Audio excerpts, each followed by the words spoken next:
J'ai trouvé le marché de l'avenir. C'est ici.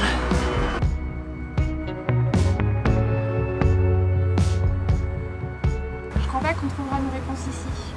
C'est le moment de faire dérouler l'année en pensée, de se mettre en dormance pour les semences à venir. J'adore ces moments de transition. On fait le bilan calmement. Ça nous donne l'occasion de remettre le compteur à zéro. Hey, coucou toi, c'est l'écureuil. On va te voir, je pense, sur la caméra.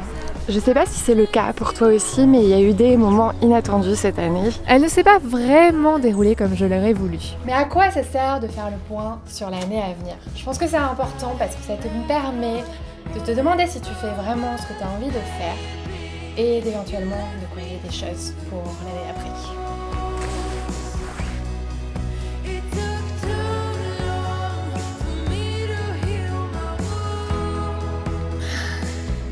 Ah, j'avais soif.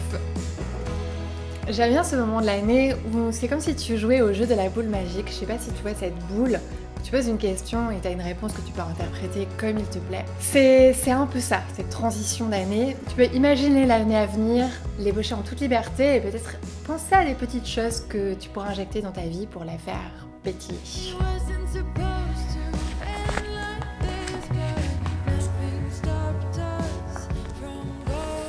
Et l'erreur que je faisais avant, c'est que je m'arrêtais là.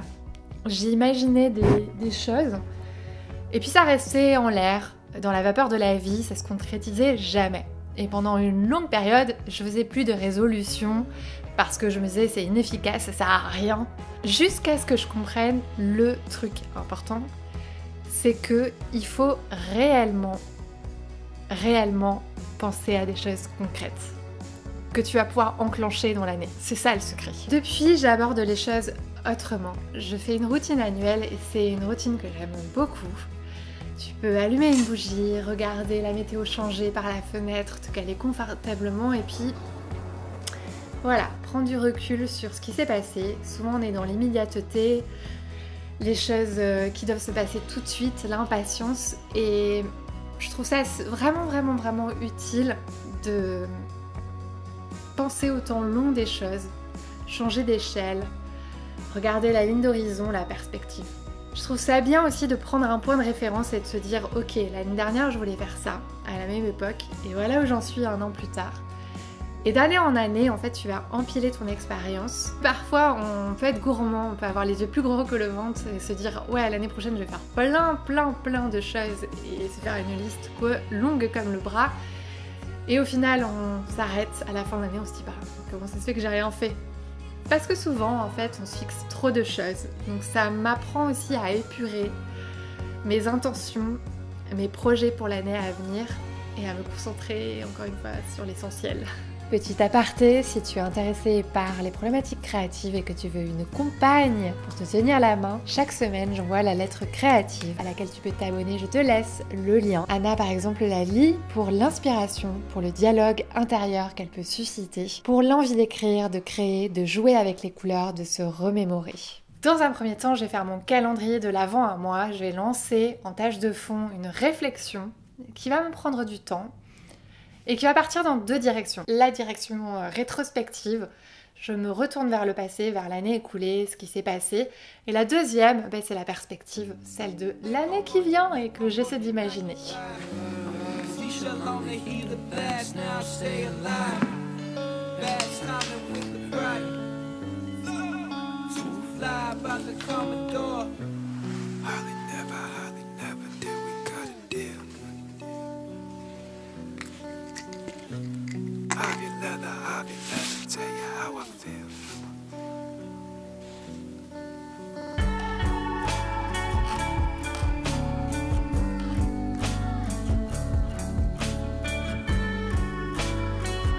J'essaie de réveiller mon enthousiasme et de retrouver aussi... Oula, j'ai des cheveux qui s'envolent. C'est une réflexion de ton côté que tu peux faire aussi, peut-être dans le mouvement. Tu peux aussi feuilleter ton agenda ou ton journal de bord, ton journal tout court si tu en as un, et puis revenir en pensée sur tout ce qui s'est déroulé dans l'année. Et après, je me force en tout cas à le faire. Enfin, je me force pas, c'est aussi un plaisir, mais je le fais quoi. alors qu'avant je les faisais pas. Après, en fait, je fais vraiment la synthèse sur papier. Parfois, j'ai pris des notes de ci, de là et je les rassemble toutes et j'essaie de faire la synthèse. Et dans cette synthèse, il va y avoir deux parties. La première partie, c'est la partie réalisation. Je fais le post-mortem de l'année. Et la deuxième partie, c'est la partie vision. C'est l'année plus 1 qui arrive là. J'essaie de noter des choses sur mon intention, le focus de mon année et ce que je pense peut-être faire dans l'année qui va venir. Alors, dans ma partie réalisation, c'est important, je me focalise pas sur les choses que j'ai faites, les trucs matériels. Je valorise aussi les choses qui sont vachement dans le ressenti. Par exemple, quel a été mon équilibre global sur l'année, ça c'est un truc qui est important pour moi, mais c'est pas matériel. Il n'y a pas beaucoup de choses qui me permettent de rendre ça tangible, c'est vraiment une perception. Aussi, j'essaie de me souvenir des moments forts dans l'année, des choses que j'ai vécues, qui m'ont apporté des super souvenirs. Je suis pas juste dans l'action, le défi réalisé, les résultats, je suis aussi dans le vécu, dans l'expérience, dans l'épanouissement, dans l'énergie que j'ai à la fin de l'année. J'essaie de aussi vachement de m'exercer à voir le verre plein et pas le verre moitié vide. Et donc, s'il me reste des choses que je n'ai pas réalisées dans l'année, eh ben, je l'inscris comme un défi à relever pour l'année prochaine, des choses à consolider. Et j'essaie de regarder en fait la petite marge d'amélioration et de voir ce qui m'est ouvert comme possibilité pour l'année à venir plutôt que de me dire « Ah, voilà, Magali, où est le fouet ?» que je me dise que j'ai pas bien fait les choses, quoi. Alors tu as vécu indirectement une petite partie de mon année avec moi puisque tu suis mes projets. Donc mon bilan personnellement c'est que sur cette année j'ai eu un équilibre de vie je trouve assez chouette. Je pense que ça faisait du bien de plus être en 2020. Je note toutefois qu'il y a des habitudes malgré moi qui ont été prises de plus être repliée. Je pense qu'il y a quand même un impact sur les relations avec les autres qui a été notable et du coup je me le note pour l'année prochaine. Dans les moments forts, il y a eu cette opération chirurgicale surprise qui était vraiment pas prévue au programme en début d'année. Et mine de rien, je pense que ça m'a un petit peu travaillé. Et puis il y a eu des moments assez importants pour moi aussi en termes de création sur des vidéos sur lesquelles j'ai bossé. C'était un de mes apprentissages de l'année. C'est que quand tu t'investis dans des travaux créatifs, des projets créatifs, où tu t'exposes, ou en tout cas tu t'investis émotionnellement, et ben ça demande une énergie qui est quand même assez lourde. Au niveau de mon projet Mérigraphe que je mène par ici, il y a des trucs qui ont abouti, notamment ma série d'ateliers que j'ai finalisée cette année. Et j'ai l'impression en fait d'avoir bouclé un peu un cycle et de me dire que l'année prochaine, je vais certainement commencer des choses nouvelles et des projets créatifs nouveaux. J'ai aussi pris conscience de certains blocages assez forts que j'avais dans ma tête. Et donc j'essaie de déverrouiller ça encore et de travailler là-dessus. Mais quoi qu'il en soit, 2022, me voilà.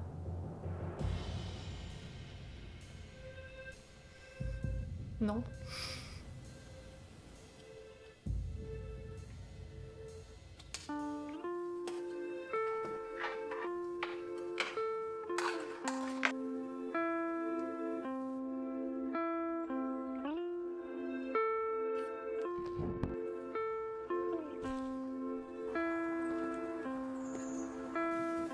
C'est douloureux et libérateur de prendre conscience du carcan qui nous enserre, notre propre carcan, qu'on resserre et resserre sans vraiment le voir. La chambre d'écho sur les croyances limitantes et l'importance du mindset me fait bourdonner les oreilles. Mais ça a un fond de vérité, à diluer dans notre gamelle. Un jour, on boit la potion, on ouvre les yeux et on se rend compte que oui, c'est ce qu'on fait avec nous-mêmes. On se restreint, on s'emprisonne. C'est enivrant de déployer ses ailes, de se libérer de son propre joug. D'arriver à ces moments où tu savoures le fait d'envoyer valser les contraintes, de t'en défaire, d'être bien, et puis de repartir sur un autre cycle, de savoir que tu auras peur, que tu auras des doutes, mais que c'est banal. Il y a des années dans une vie où il peut se passer beaucoup de choses, des choses imprévues, des trucs qui se tombent sur le coin du baigneur, et puis d'autres où tu as l'impression en apparence qu'il ne s'est pas passé grand-chose, et pourtant en profondeur, Il y a des transformations au cours des évolutions, des réflexions qui mûrissent.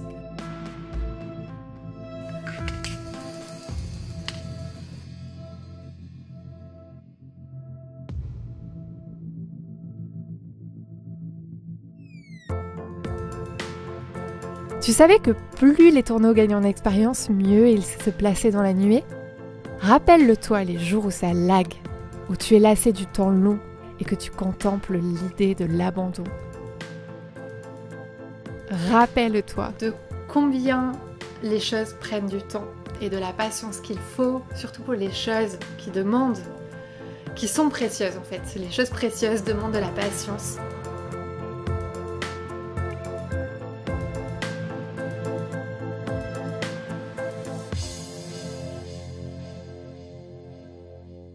Et puis, il y a cette partie qui est un peu le clou du spectacle. La cerise sur le gâteau. Enfin, je suis très mauvaise en expression. La vision. L'idée, c'est pas d'écrire à l'avance son année, c'est juste de mobiliser son intuition, avoir une image en tête de ce qu'on va vouloir faire. Et c'est l'occasion aussi de se reposer sur quelle est ton intention de vie. Alors, ça veut pas dire de formaliser un truc avec une définition et une description hyper précise, hyper détaillée et tout, mais moi j'essaie de fonctionner sur des mots-clés, des choses qui sont importantes pour moi et que j'aime me rappeler. Et puis à partir de là, je fais découler en fonction des problématiques qui vont émerger dans l'année passée, enfin en cours, on va se perdre, mais cette année là, 2021, grâce aux apprentissages que j'ai faits, j'essaie de dérouler de tirer un fil et de me dire ok, en 2022 je vais me concentrer sur ça, ça va être ma ligne directrice. Et à partir de là, j'imagine des moyens et des actions que je peux mettre en place à la fois pour le pro et le perso, cet exercice je le fais à la fois pour le pro et le perso, et éventuellement tu peux essayer de te dire ok, quels sont les résultats que je vise. Ça c'est vraiment si tu as un projet très tangible et très concret que tu veux mettre en œuvre, avec, ça c'est facultatif, des objectifs chiffrés. Moi je sais très mal me poser des objectifs chiffrés, j'apprends à faire cet exercice, mais pour l'instant, voilà, j'apprends encore à le faire et c'est pas ça mon moteur en fait. C'est pas avec ça que j'avance et c'est pas ça qui me permet de me motiver au fur et à mesure de l'année. Mais peut-être que ça dépend des personnalités de chacun, on va dire. Mais j'entends beaucoup qu'il faut se fixer des objectifs chiffrés et tout. Et en fait, très souvent, moi ce que j'ai appris, c'est que on se pose les mauvais objectifs et du coup on court après les mauvaises choses, enfin pas forcément celles qui nous tiennent à cœur. Ça peut générer de la confusion de se poser toutes ces questions en même temps, donc ménage-toi si tu fais cet exercice. Moi-même je me casse beaucoup la tête chaque année quand je le fais. C'est un moment pour moi aussi de rebooter mon système, de remettre le compteur à zéro et je l'aime beaucoup encore une fois. Il faut pas se mettre trop de pression non plus, c'est juste de saisir l'opportunité de tourner une page et de se dire ok, une nouvelle année arrive, ça va être une fenêtre pour moi pour mûrir mes projets, pour peut-être, je sais pas, faire des trucs nouveaux. Il faut inscrire ça dans le grand schéma de la vie qui est juste un processus d'amélioration continue où tu collectes des apprentissages et puis voilà, tu essaies d'expérimenter des choses nouvelles. J'espère que tu seras inspiré, toi, pour l'année qui vient. Je posterai, je pense, en première vidéo de l'année prochaine, une vidéo sur le bullet journal, le fait de commencer un journal de bord. Peut-être que ce sera l'occasion pour toi aussi de t'aider à planifier cette année. En tout cas, je te souhaite de bien aller, de te chouchouter en cette période de fin d'année et je te dis à bientôt. Allez. Bon, on parle bullet journal.